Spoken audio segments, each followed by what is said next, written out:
கர்த்தருக்கு ஸ்தோத்திரம். இப்பொழுது கர்த்தரை ஆராதிப்போம்.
செப்டம்பர் மாதம் வாக்குத்தத்த வசனம் நீதிமொழிகள் 3:10.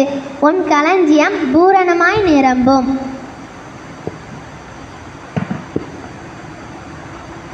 கர்த்தருக்கு ஸ்தோத்திரம். தேவன் சொன்ன வாக்குத்தத்த வசனப்படி எல்லாரும் கண்களை மூடி ஜெபிப்போம்.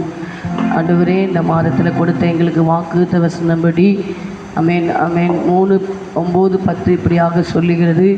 முதலாவது, கர்த்தருக்கு முதல் பலனை நீங்கள் கொடுக்கும்போது தேவன் நம்முடைய களஞ்சியத்தை பூரணமாய் நிரப்புவார். முதலாவது பலன் என்னவென்றால், நாம் தேவனை முதலாவது நாம் ஜெபித்து வேதத்தை வாசித்து ஒவ்வொரு நாளும் கர்த்தருக்கு நாம் முதல் பலன் கொடுக்கும்போது தேவன் நம்மளை இந்த மாதத்திலே நம்முடைய எல்லா காரியங்களிலும் கர்த்தர் நம்முடைய களஞ்சியங்களை பூரணமாய் நிரப்புவார். ஆமென். நாங்கள் பாரத்தோடு ஜெபிக்கிறோம். இந்த ஒலிபெருக்கி மூலம் கேட்டுக்கொண்டிருக்கிற ஒவ்வொரு குடும்பங்களிலும் இந்த மாதத்திலே கர்த்தரை முதலாவது தேடும்போது ஒவ்வொரு குடும்பத்திலும் தடைப்பட்ட ஆசீர்வாதத்தை தேவன் கட்டளையிடும்படியாக நாங்கள் ஜெபிக்கிறோம். கர்த்தர் பெரிய காரியங்களை செய்யுங்க. இயேசுவின் மூலம் வேண்டிக் கொள்கிறோம் நல்ல பிதாவே. ஆமென்.